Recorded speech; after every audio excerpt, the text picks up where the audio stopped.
Dito guys, maraming nagja-jogging dito guys kada hapon yan. Kasi napaka-presko dito guys. Yung bundok ni Makiling yan, natatakpan siya ng malaking ulap. Halos katatapos lang din naman kasi ng bagyo. Dito masarap mag-jogging kasi nakaka-relax. Kita niyo naman yung yung paligid.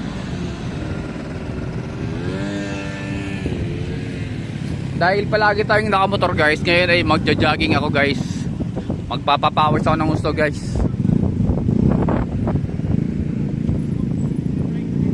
Magpapapowers lang tayo ng gusto guys kasi lagi tayong nakasakay sa motor.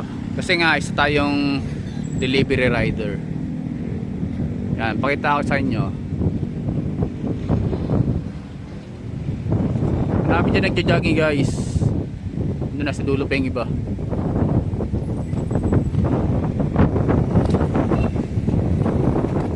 Napaka-presko, di ba?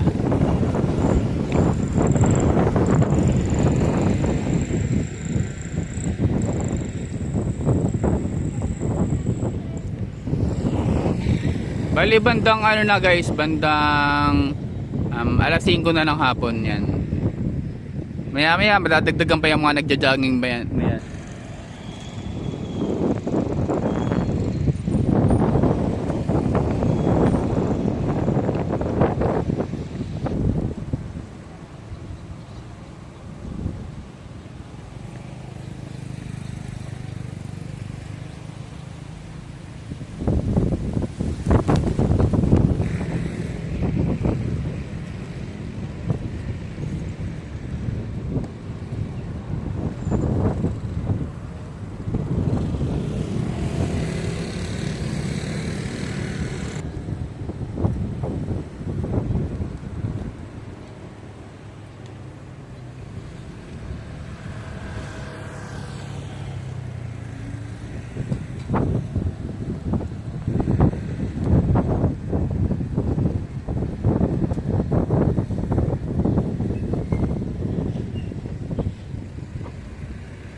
So yun guys, dahil nga palagi tayong nakasakay sa motor, ngayon ay magja-jogging ako.